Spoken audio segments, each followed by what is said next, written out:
Have you ever felt completely overwhelmed, caught in the grip of emotions that seem to dictate your every action and decision?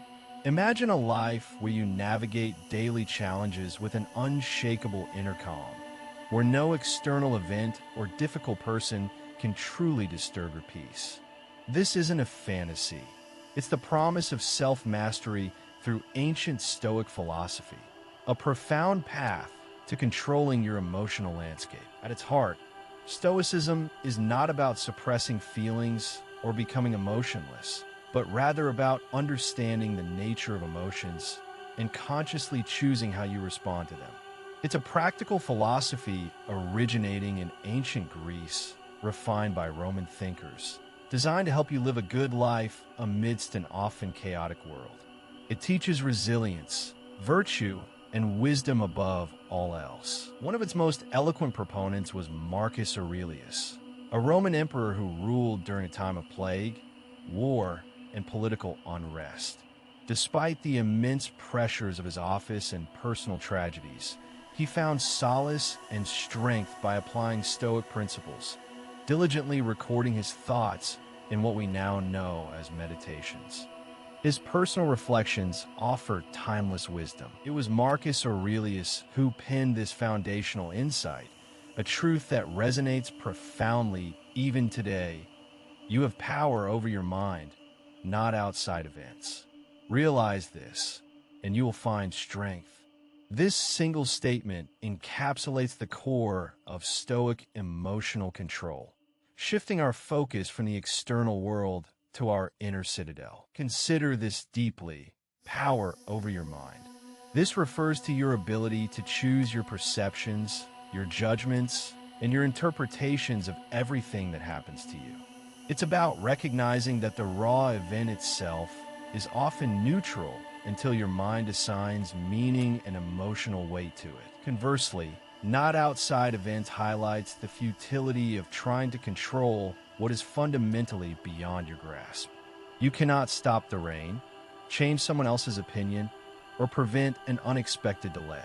Obsessing over these externals only leads to frustration, anxiety, and a feeling of powerlessness. By internalizing this distinction, by truly realizing where your power lies, you begin to reclaim your agency. This recognition is not passive acceptance. It is an active, empowering choice to direct your energy where it can actually make a difference, within yourself.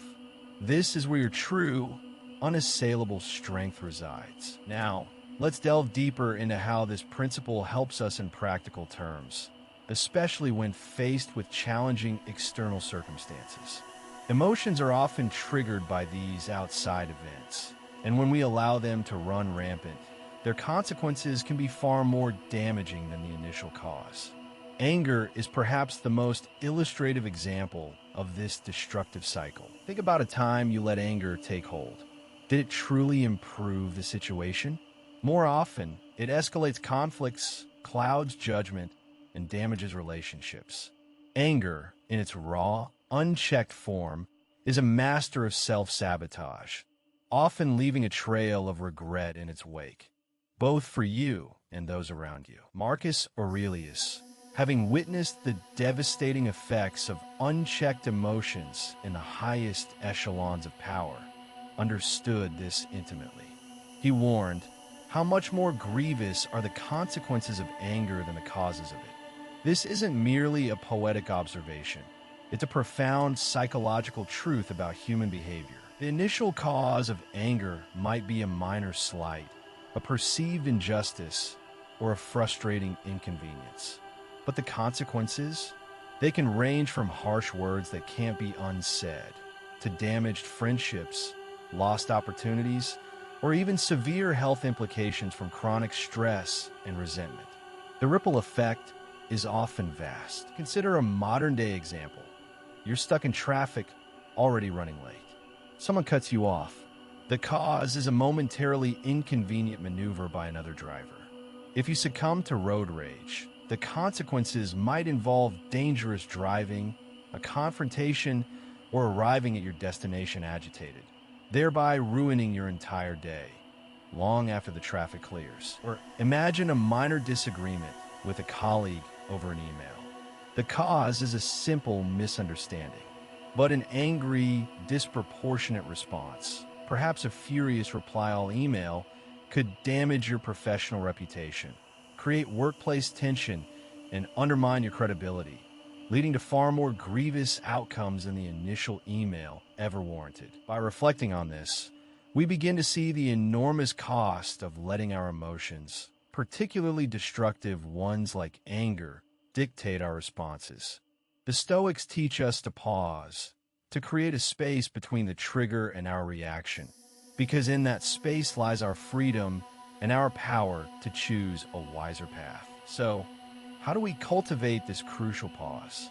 How do we move from being reactive automatons to conscious masters of our emotional responses?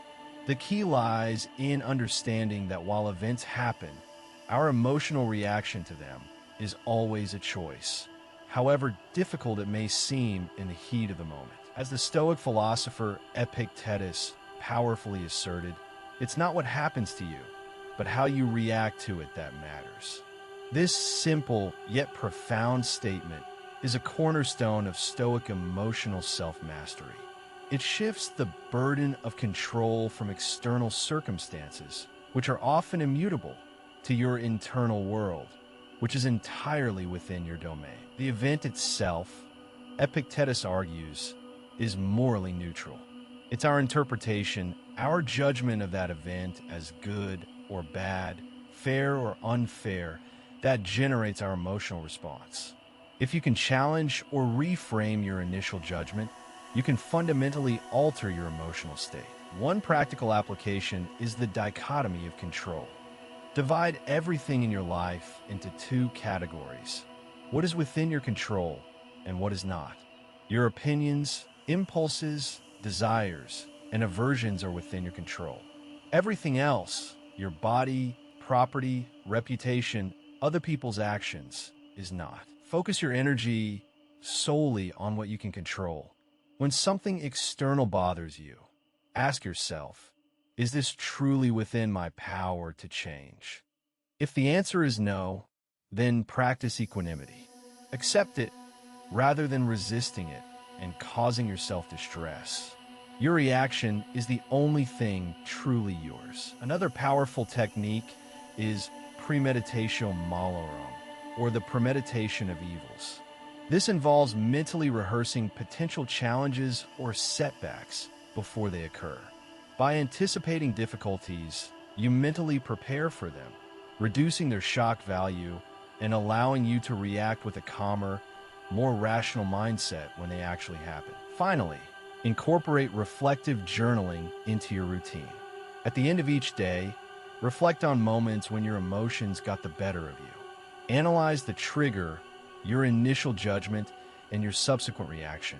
This conscious examination builds self-awareness, helping you identify patterns and plan more considered responses for the future. Mastering your emotions through Stoic philosophy is a lifelong practice, not a destination. But by consistently applying these ancient techniques, focusing on what you control, and consciously choosing your reactions, you forge an inner sanctuary of peace that no external force can penetrate. You reclaim your power, one thoughtful response at a time, leading to true self-mastery.